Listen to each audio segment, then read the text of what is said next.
Good day mga kamasters! In this video, we'll walk through important tax changes. This may soon impact monetizing creators outside of the United States. At alam nating lahat that this tax information can be overwhelming. So I'm going to walk you through everything you need to know about the changes and the steps you need to take. Mga tanong natin, what's happening? Kung ikaw ay creator outside US, you may begin to have taxes deducted from your US earning later this year, June 2021. Google has a responsibility under Chapter 3 of the US Internal Revenue Code to collect tax information from all monetizing creators outside of the US, meaning tayong mga creators na hindi taga-US ay magbabayad na ng tax doon sa kita natin from US ads, views, super chats, memberships, stickers, and premiums na galing lahat sa US. So what does this mean to us? All monetized creators will be asked to submit a tax information in AdSense. Here's how you find it. In AdSense, go to Payments, and then Manage Settings. You'll see an option to manage your U.S. tax information there. You'll be asked a series of questions to determine the appropriate tax form. This online tax form will be available in your selected AdSense language. Generally, for creators outside of the US, may dalawang form tayo na pagpipilian.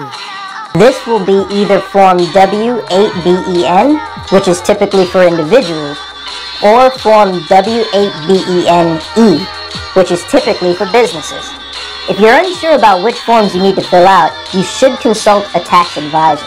Note, even if you're paid by an MCN, you will still need to submit your tax info in the AdSense account that's linked to your channel. How much will you be taxed? How much you'll be taxed depends on a few things. It depends on if your valid tax form has been submitted or not, how much your channel earns from US viewers, and if your country has a tax treaty with the US that you've claimed the benefits for. Let's dive into each of these factors. First, is your tax form submitted? Once you submit a valid tax form, you can find your tax withholding rate in the payment section of AdSense. Tax withholding rates are between 0 to 30% depending on your country and are applied to your monthly US earnings from AdSense. If you want to calculate your US earnings, go to YouTube Analytics and then Advanced Mode. Then select the date range you want to look at. Since you're paid monthly, we suggest setting the date range to look at the month you want to calculate. Then click Geography. From here, add a secondary metric and choose your estimated revenue. From there, find the US in the list of countries below the graph to see your estimated US revenue. For example, if your withholding rate is 30% and you make $200 from the US every month, $60 would be withheld monthly. And so now, what will happen kung hindi tayo mag-submit ng tax form? So now, ito yung mangyayari kapag hindi tayo nagsasubmit ng ating tax form. If Google does not have tax form from you, by the time these changes go into effect, meaning kung ito'y ipapatupad na talaga, si Google will be required by the law to presume na ikaw ay taga-US. And that presume again that you have an individual account. So this means that automatically, Google AdSense will deduct 24% of your total earnings kahit di pa yan galing sa US na mga views, super chats, memberships, stickers, and YouTube Premium. Yan ang automatic na gagawin ni Google AdSense ang i-deduct ang 24% kahit hindi pa yan galing sa US basta't ikaw ay hindi nakapag-submit ng tax form. So, the earlier you can get your form is the better. Does your country have a tax treaty with the US?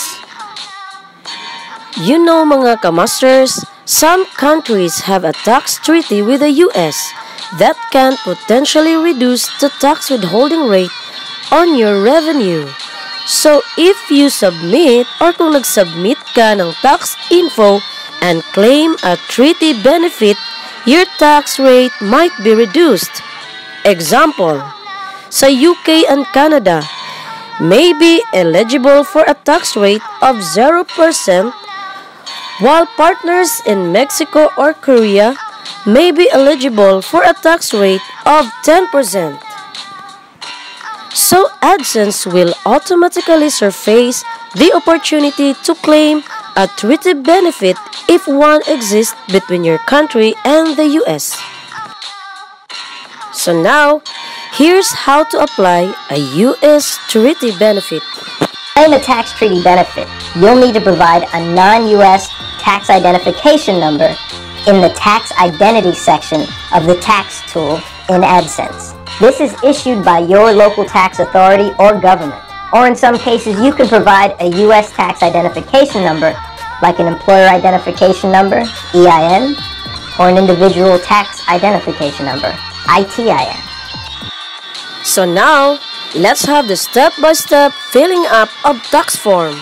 I am showing you how to fill out tax information on Google AdSense. First, log into your Google AdSense. Then you will see this message up here.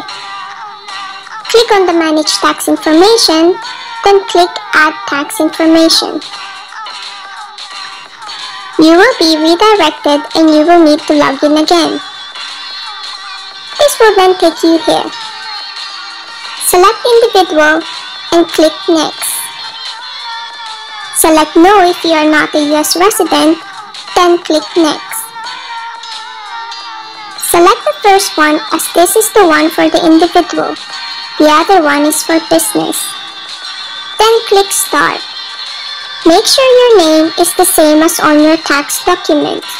Scroll down and select the country of citizenship.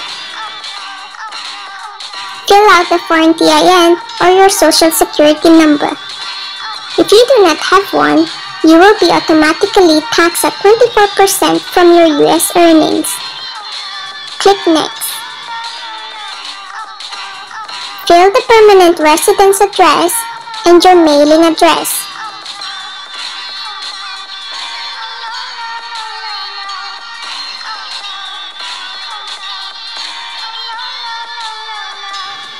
Then move on to the tax treaty. Since UK have a tax treaty, I click Yes. Tick this box that you are a resident, then select the country.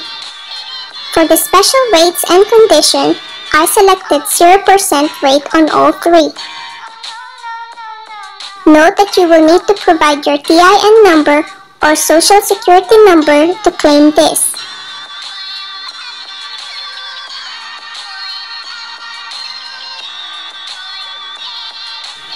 You can double check the information on this PDF. If everything is right, go ahead and confirm and click Next. Read this information and put your full legal name. Select Yes if you are the person listed in the signature. Then click Next. I selected No for the activity and services performed in the US and tick the box. For the status, I selected the second one and ticked the box. Finally, click Submit. This will show on your screen. Depending on which country you are, the treaty may be different. Do check the description box below for more information about the US treaty. After this, you'll receive an email when your tax information is approved. Ayan, confused pa rin ba mga kamasters? Eto, ibibigay ko na naman ang isang step-by-step on how to apply our tax form. But, wag mag-worry mga kamasters dahil ang US at saka ang Philippines ay may tax treaty. Kaya wag mag-worry mga kamasters dahil isa pang step by step ang ibibigay ko sa inyo upang mas lalo nating maintindihan kung paano natin i-fill up ang ating tax form. We are sa computer screen ko. So, nasa Google tayo. Click lang natin ang AdSense. Search natin ang AdSense. And eto na siya. Click lang natin ang Google AdSense. And here we are. Click lang natin. Mag-sign in tayo.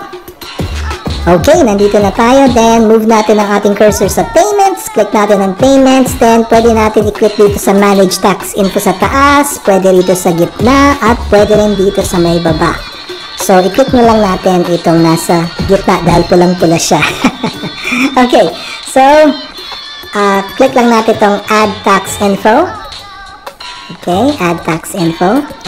Then, we are required to log in. So, guys, ang gagawin natin to is mag-fill up tayo ng ating tax info sa Google AdSense natin. At ito na rin natin gagawin yung kung paano i-reduce yung 30% na tax coming from the US earnings. Okay, so ang first question is, anong klaseng account ba to? What type of accounts? So, individual or non-individual? Definitely individual, then i-click natin yung next. Are you a citizen or resident of the United States? Definitely hindi. So, no. But if you are, then kailangan i-check na yes. So, click next. So, next, ang i-click po natin itong W8BEN. This one is most commonly used by non-US individuals and would also be used to claim tax treaty benefits. So, yan po i-click natin. Huwag itong W8ECI. Click natin yung W8BEN. Start with W8BEN form. Yan. Click natin yung country of citizenship. Yan, Philippines. Okay, and then what else? Okay, I think dito na tayo sa next. Click lang natin yung next. Okay, so madali lang naman ito. I-fill out lang naman natin to, yung ating address. And then pag nagawa na natin yon, ang mailing address natin is the same as permanent resident. So, click na natin ito. Ayan. And then, I think dito na tayo sa baba, dito sa next. So, dito na tayo sa tax treaty. Huwag niyo pong i-click yung no kasi pag i-click niyo yan, then may impose sa'yo yung 30% withholding tax on earnings sa US. Ang i-click po natin ay itong yes kasi meron pong treaty ang Philippines at ang US. Once na i-click po natin yung country, then malalaman ni Google na merong treaty. Actually, may kopya sila yan eh. So, i-click mo lang yung resident of country. Oops! A foreign TIN is required. Hindi ko pala nalagyan ng TIN number ko. So, back muna tayo. So, fill upan ko lang to ng TIN number ko. Guys, kinakailangan may TIN kayo, ha? Okay, pag na-fill upan mo na, click mo lang yung next. Okay, so balik tayo dito. Ito yung mga special rates and condition pag nag-claim sa treaty. Yan, sa services. Tignan nyo guys, ha? Article 8 and paragraph 1. Ang agreement sa treaty ay 0%. Wow! Salamat sa Philippine government. Sa motion picture, ang agreement is sa treaty is Article 13 and paragraph 2A. Reduce 15% instead of 30%. Na i-certify lang natin. And then dito, other copyrights. Then, Article 13 and paragraph 2A. Then, reduce to 15%. Then, of course, click lang natin yung box. And then, next. Okay, so ito yung mga document preview, mga forms. So, i-confirm lang natin and then click next. Make sure to download mo yung document na yan, importante. Then dito, yung signature mo lang, just type out your name. And then sa baba niyan, tinatanong lang naman, are you the person listed in the signature section, of course. So, i-click mo lang yung yes and then next. Okay, so dito, okay, click mo lang tong no and then i-certify mo. Basahin nyo na lang po, pero no yan dahil tayo ay hindi nakatira sa US. And dito naman sa baba, ako po kasi nag-earn na sa YouTube. So, I am providing tax info for an existing payment profile that has previously received payment. So, click ko lang yan, certify ko lang, and then submit. So, automatically, na-receive ko sa aking Gmail yung Google Payments. Okay, so na-approve na. Your tax information has been approved. Tingnan natin. So guys, tingnan nyo to ha. Dun sa tax forms and withholding rates. Dun sa motion picture and TV, instead na 30%, 15% na lang. Dun sa other copyright, instead na 30%, 15% na lang. At sa services, 0%. Kasi guys, meron tayong tax treaty with the US. Eto, pakita ko sa inyo. going back dun sa email ni YouTube regarding taxes, then makikita nyo rito sa paragraph 4, for creators outside of the US, we will soon be updating our terms of service where your earnings from YouTube will be considered royalties from a US tax perspective. Tandaan po natin yung word na royalties. Now, meron ba tayong tax treaty sa US? Yes, meron tayo. Kaya eto, papakita ko sa inyo, may copy ako. Eto po yun, tingnan nyo po, Article 13, royalties. Then, tingnan nyo po sa Article 13 sa 2A. Yan, sa 2A sabi niya, however, the tax imposed by that other contracting state shall not exceed, in the case of the United States, 15% of the gross amount of the royalties. Tandaan niyo po yan na Articles 13 2A. Yan rin po yung nakita niyo nung nag-fill out ako. Ito yon, yung motion picture and TV, YouTube, Google Play, article and paragraph. Alam ni Google, ayun o, Article 13 and paragraph 2A. So, kino-quote niya yung treaty natin na ang withholding rate is 15%. So, gets nyo na ba mga kamasters? Kung may mga tanong po kayo at di pa kayo mga Masters VIP ko, join my button na and tutulungan ko kayo. Don't forget to like and subscribe!